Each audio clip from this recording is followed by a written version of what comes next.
Ko rutua iho e te ropu tōrangapū Māori a hone Harawira I tōna tūranga tūmoaki tuarua o te komiti mo te pire takutai moana. Hei tā te ropu tōrangapū Māori, kāore e tika ana kia noho tonu a hone Harawira ki taua komiti, menara he ahi kauri ōna ki te pire. Ko te ururoa Flavel o te Waiariki, te piki tūranga. Ia wenerei huitahi ai te komiti whiriwhiri I ngā take Māori. I konei tonu a hone Harawira mo e tihi take, engari mo te pire takutai moana, kua katia mai te kuaha ki aia.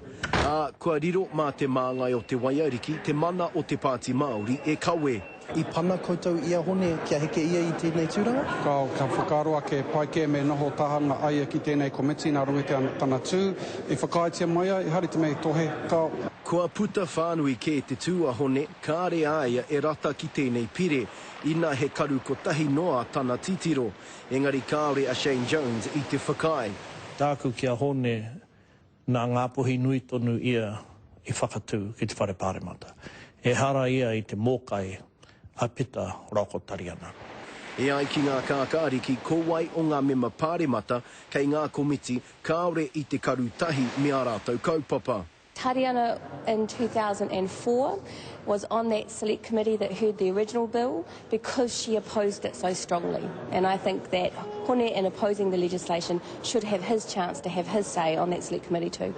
Hei tā Tariana tūria kāore te Pāti Māori I te hiahia I tētahi mema ki runga I te komiti kua tau ke o na whakaaro. E nei mahi ona he arerorua. I te wā I Helen Clark, I whawhai ia ki noho ki runga I te komiti. Tai mai ki te wā I hone, kei te pana I hone. Aha koa mātou tono, kāore a hone Harawira I te wātea ki te kōrero mai ki a mātou a te karere. Ko te mahi ki au, ko te whakarongo ki ngā kōrero ki roto I ngā hui ngā tū a kua kenei, ka kōkiri he ki mo te aroto te kāwanatanga mo te Pāti Māori. Hei te pō te praere e tū mai nei, ka tū te hui āmotu o te Pāti Māori ki here taunga, kāre e kore ko tētihi o ngā kaupapa kōrero kei runga I te tēpu, ko te tū a hone Harawira mo te pire takutai moana. Roihana Nuri, Te Karere.